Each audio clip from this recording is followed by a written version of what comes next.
سلامتنا ببزلكم يبصحكم كبرات سماعتي تملكتنا تنافرم كما يصنحكم لكم لما عند حزيز بصحنا خاب تግራይ ውስጣት ዜናታትና ባኹም ነብለሉ ሰዓት ነው ጀሚሮሎ لما عند ህዝባዊ የናሐርነት ትግራይ ኣብ እዋናዊ ሰሙናዊ መልእኽቲ ብዝብል ዘውፅኦ መግለጽ ኣሎም ኣብ ዕላውና ፌስቡክ ገጽውን ዝተጠቅዕ ዝመግለጽ እዚ ብፈላማይነት ክናባኹም ክነብሎ ኢና ኣብ ህሉ ኩነታት ታዲቡን ፌደራል መንግስትን ንግዚያዊ ምምሕዳር ትግራይ ነበር ዝነበረ ኩነታት ወና መልኪቱ ዘውፅኦ መግለጽ ይሰመልከተም ብዝርዝር ሕዝኻብናትና ፎረም ክትሰምዕዎኹም ጻንሕትኩም ሳና እንድሕርዳ ቀጽሉ ድማ ደሞ ዓንተ ካብ ትግራይ ሰናይ ዜና ወይ እውን ጽቦ ይበል ዘብል ዜና እውን ሰሚዕና ኣለና እዚ ዜና እዚ ምናልባት ግዚያዊ ምምሕዳር ትግራይ ዝምራሕ ማለት እውን ብጀነራል ታደሰ ወረደ ዝምራሕ ግዚያዊ ምምሕዳር ትግራይ ወፍርታቱ ወይ እውን ናብ ተግባራዊ ስራሕ ከም ዝተሰጋገረ ዘርእዩ ጸብጻባት እውን ወጽኦም ኣለዉ أنا هاجر تخلي برهان زرزرزي حبريت هات تجيهم كسمعكم لايك شير سبسكرايب كتجبروا خم توتروا ونيزعد دمكم زي ناتنا فرم دمس كليو ريتكم عمتنا ناب زرزر كنحلف فينا نبتي فلما يوانا قداينا نحلف كلنا مجلسي حزباويا حرنة تجراي سموناوي ملأختي حوحاتي بال بيراوي حدنة المخبار لا علاونتي بال بتجراي ببي ما أوالهم زغطمم ወራራት ብስጡም ብሔራዊ ሓድነት እንዳመከተም ሉንኡ ግዝኣታዊ ሓድነቱን ዘረጋገጸ ህዝብ እዩ ካብቲ ማሊ ክሳብ ሎሚ ህዝቢ ትግራይ ክምብርካኽ ሉንኡ ኣብ ሰናይ ድሌቶም ክምርኮስ መሬቱ ድማ ከቀራመቱ ንሶም ኣብዝ መረትሉ ክነብር ዓቂኖም ናብ መረበቱ ንዝመጹ ወረርቲ ዓመፀኛታት ዝተቃለሰን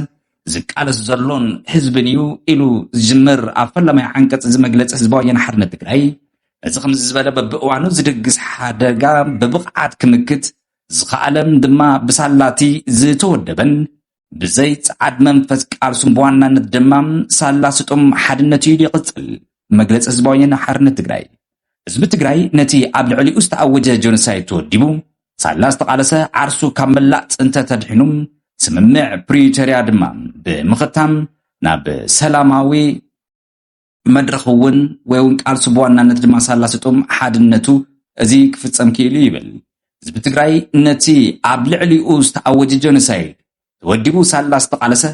ዓርሱ ካብ መላእ ጽንተ ተድሒኑ ስምምዕ ፕሪቶሪያ ብምኽታም ናብ ሰላማዊ ፖለቲካዊ ቃልሲ ኣትዩ እንተኾነ ግን እቲ ዝተበጽሐ ስምምዕ ስለዘይተፈጸመም ህዝብና ሕዝውን ኣብ ትሕቲ ወረርቲ ሓይልታት ይሳቐሎም ብጥሜትን ሕማምን ዝሃልቕ ዘሎ ኣብ መዕቆበይ ማእኸላት ናብ ሱዳን ዝተሰደደ ህዝብና ናብ መረበቱ ክምለስ ኣይከኣለን ላዕላዊ መሬት ትግራይ ሕዝውን ኣብ ትሕቲ ወረርቲ ሓይልታት ይርከብ ይብል ብሓፈሻ መልክዕ ቃልሲ ተቐይሩ እምበር ሕዝውን ህዝቢ ትግራይ ኣብ ቃልሲ ምውሓስ ህልውና እዩ ዝርከብ ይብል መግለጽ ህዝባዊ ሓርነት ትግራይ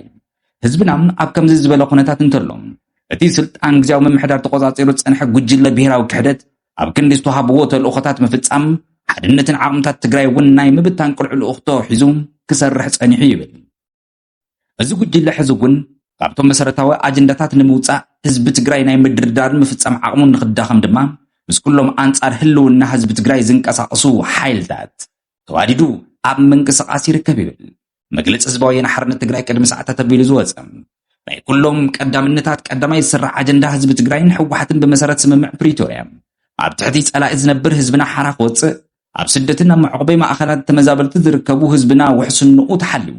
ናብ መረበቱ ክምለስን ላዕላዊ መሬት ትግራይ ክረጋገጽ ምስራሕ እዩ እዚ ውራይ ህልውና ህዝብና ዝውስን ስለዝኾነ ንጽባሕ ዝበሃል አጀንዳ እውን ኣይኮነን ስለዚ ድማ መንግስቲ ፌደራል ብመሰረት ዝኣተወ ውዕል ላዕላዊ መሬት ትግራይ ወሪሮም ዝሓዝዑ ጥቃት ሓይልታት ሰፈርትን ብቁልጡፍ ብምውፃእ ስቃይን ሞትን ኣብ ትሕቲ ወረርቲ ዘሎ ህዝብና ከብቅ ተመዛበልቲ ንሱዳን ዝተሰደዱ ወገነትና ውሕስንኦም ተሓልዩ ኣድላይ መትከል እግሪ እውን ተዋሂብዎም ክምለሱ ግቡእ ክዋፃእ እውን ደጊምና ንጽውዕ ይብል መግለጺ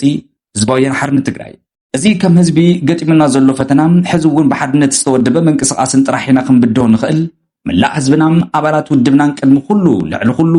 አጀንዳና ምርግጋጽ ህልውና ህዝብና ላዕላዊ መሬትና ምዃኑ ብምርዳእ ኩሎም ዓቕምታትና ወዲምና ረብሓታት ህዝቢ ትግራይ ኣብ ምርግጋጽ ወሳናይ እጃምኩም ከም ትዋጽኡ ውድብኩም ህዝባዊ ሓርነት ትግራይ ይተኣማመን ህልውና ህዝቢ ትግራይ ዝረጋገጽ ኣብ ጥንኩር ብሔራዊ ሓድነት ጥራሕ እዩ ላዕላውነት ዝረጋገጽ ኣብ ጥንኩር ሓድነት ህዝቢ ትግራይ እዩ ኣብ ቅድሚና ዘለዎ ብሔራዊ አጀንዳታት ድማ ብብቕዓት ንምልስ ንቡር ሓድነት ህዝብና ብምዕቃብ እዩ ይብል ዘለዓለማዊ ክብርን ሞገስን ንስዋዕትና ይብል እዚ መግለጽ እዚ ከምዚ ኢሉ እንዳሃለዎ ክብራት ተመልከቲ ናትና ፎረም ቦርድ መረፃ ኢትዮጵያ ቀደም እንትብል ቅድሚ ወርሒ ኣቢሉ ኣብ ዘውፅኦ መግለፂ ማለት እዩ ህዝባዊ ወያነ ሓርነት ትግራይ ድሕሪ ግንቦት 5 ሕጋውነቱ እየብቅዕ ዝብል እውን ዝሃቦ መጠንቀቕታ ነይሩ ህዝባዊ ወያነ ሓርነት ትግራይ ነዚ እንታይ መልስ ኣለዎ ቀፀልቲ እንታይ እዮም ክፍጠሩ ዝብል እውን ቁርብ ስክፍታታት ዝፈጥሩ ኩነታት ኣለዉ ግን ድማ እስኪ ናብቲ ዝሓሸ ሎማዓንቲ ናብ ዝሕጉስ ይበል ዘብል ፅቡቕ ምንቅስቃስ መራሕቲ ትግራይ ዝተመልከተ እስኪ ሓበሬታ ክነስምዐኩም ሰነድ ትልሚ ሕዌትን ዳግመ ህንፀትን ትግራይ ዘላቀ ሰላም ድሕንነት ልምዓት ምዕባለን ዘመናዊ ትግራይ ክረጋገጽ ብዝኽእል መንገዲ ንዘተ ምቕራቡ ተመላኺተሉ ግዝያዊ ምምሕዳር ትግራይ ሎማዓንቲ እቲ ዝዘተየሉ ወይ እውን እቲ ዘውፅኦ ትልሚ ብተግባርና ምፍጻም ኣትየሎ ዝብሉ ርእቶታት እውን ይወሃበሎም እቲ ትልሚ ሎሚ ፕሬዚደንት ግዝያዊ ምምሕዳር ትግራይ ጀነራል ታደሰ ወረደ ኣብ ዝተረኸብሉ መድረኽ ዘተቐሪቡ ተዘትዩሉ ኣሎ ኮሚሽነር ኮሚሽን ፕላን ትግራይ ዶክተር ሃንሳ ተኽላይ ኣብ ሰነድ ትልሚ ሕዌትን ዳግመ ህንፀት እንዳተሰርሐ ከም ዝፀንሐ ብምግላጽ እቲ ሰነድ ድማ ትልሚ ሒዙ ኣብ ምዝዛም ከም ዝርከብ ዝገለጸተን ኮሚሽነር ናብ ትግበራ ከኣቱ ይሰርሕ ከም ዘሎ እውን ከመይ ይምራሕ ኣብ ዝብል ውሳነ ከም ዘድሊ እውን ኣመላኺተን ኣለዋ እተን ኮሚሽነር እቲ መድረኽ እቲ ዝቐረበ ትልሚ ካብ ዝምልከቶም ሓለፍቲ ስራሕ ኣብያተ ዕዮን ተሳተፍቲ እቲ መድረኽ ርእቶን ሓሳብ ንምእካብ ዝተሳለጠ መድረኽ ምዃኑ ድማ ገሊፀን ኣለዋ ኣብ ትግራይ ዘጋጠመ ዕንወት ኣብ ትግራይ ኩሉ መዳዊ እዩ ዝብሉ ኣብ ምርምር መጽናዕትን ፖሊስ ትግራይ ተመራማሪ ዶክተር ለኣከ ዕንቋይ ድማ ቀዳማይ ብርኪ ትልሚ ሕዌትን ዳግመ ህንፀትን ትግራይ ዘላቂ ሰላም ድሕነት ልምዓት ምዕባለ ዘመናውነትን ትግራይ ክረጋገጽ ብዝኽእል መንገዲ እውን ከም ዝተዳለወ እዮም ገሊፆም እዚ ሎማዓንቲ ኣብ ትግራይ ክሰላሰሉ ካብ ዝወዓሉ ወሰንቲ መድረኻት እዩ እቲ ትልሚ ኩሉ ካብታት ዘይሓቆፈ ምዃኑ ዝገለጹ ዶክተር ለኣከ ዕንቋይ ዞባ ምዕራብ ትግራይን ካልኦት ኣብ ትሕቲ ግዝያዊ ምምሕዳር ትግራይ ዘይርከቡ ከባብታት ንኣካል እቲ ትልሚ ዘይምዃኖምን ካልኦት ብርክት ዝበሉ ጉዳያት ዘይተኻተትሉ ሰነድ ትልሚ ምዃኑ እውን ድማ ኣብዚ ኣኼባ እዚ ተሰሚዑ ኣሎ እቲ ትልሚ ዘርፍታት መፍራይ ማሕበራዊ ከም ቤተሰብ ዝበፅሐ ዕንወት ኣብ ዘፈር ማኑፋክቸሪንግ ፆታ መሰረት ተገይሩ ዝበፅሐ ዕንወት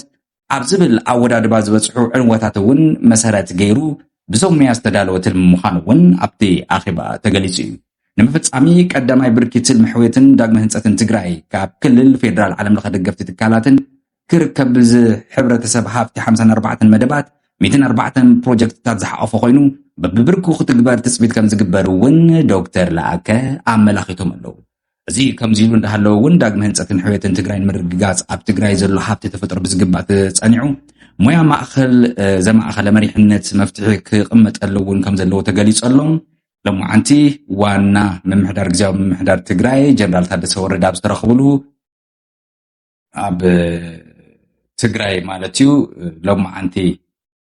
ኣብ ዝተሳለጠ ኣብ ዋይርድ ፎርም ዝተባሃለ ትካል ፎርም ዳግመ ህንፀትን ሕዌትን ትግራይ ህንፀታዊ ጉዕዞ ትግራይ ብዝብል ዝተኻየደ መድረኽ በዓል ሞያ ስነ ቁጠባ ምዑዝ ሓድሽ ማለት ዶክተር ኣብ ዘቕረቦ መስራዕቲ ትግራይ እውን